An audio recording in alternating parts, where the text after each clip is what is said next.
What is going on, guys? This is Marshall Not a Strain back from Getting the Milk. We got Marshall Yummy GGGG recording for me, and we're going to show you what is in this new Navy Sim update. Now, I know you guys have been waiting a very long time for this, so I'll keep it short and sweet. We have a new ship that's arrived in the Trident Isles. The Basilisk is the first ship in the game to use hydrofoils, which hold the ship out of the water once it's up to speed, and you'll see that in a minute. If we take a nice walk around here, you can see a ton of machine gun mounts. There is a light mount on the bow for scaring off airplanes. And as usual, when you level up the ship, you'll be able to change the layout of the turrets on the bow and the stern, in case you're not a fan of having 100 machine guns. The Basilisk has about the same armor as a Torpedo Boat. It doesn't have nearly the same weaponry, but it makes up for it in speed most definitely. And let's go and show you that. So up to 50 studs per second, it's just like any other ship, rides the same height in the water, but once you start accelerating past that point, it'll start to lift out. That's the speed at which the hydrofoils are able to lift the ship out of the water, and as it rises up higher, there's less drag, and it can go faster, and it rises even further out of the water. And eventually, the entire hull is going to be above the surface of the water, and once that happens, this thing's top speed goes up to 126 studs per second, which is now the fastest in the game.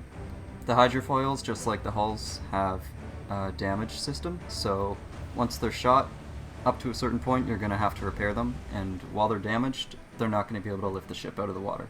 So you can get into a very interesting situation in combat with the ship, where your hulls are breached, but you're riding out of the water so they don't flood, but then when your hydrofoils get shot out, then you sink down into the water, then you start flooding very fast. So you gotta be careful for that, make sure not too many hulls get breached.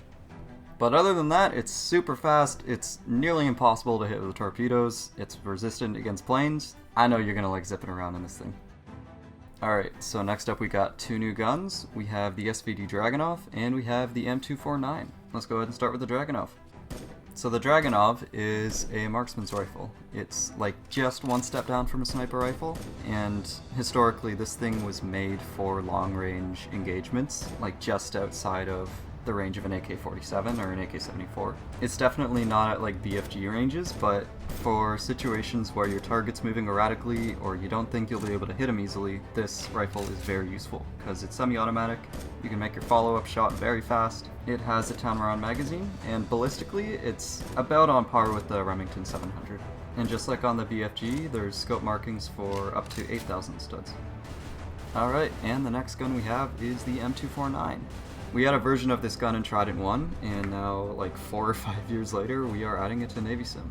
So this beast can fire 100 rounds before reloading.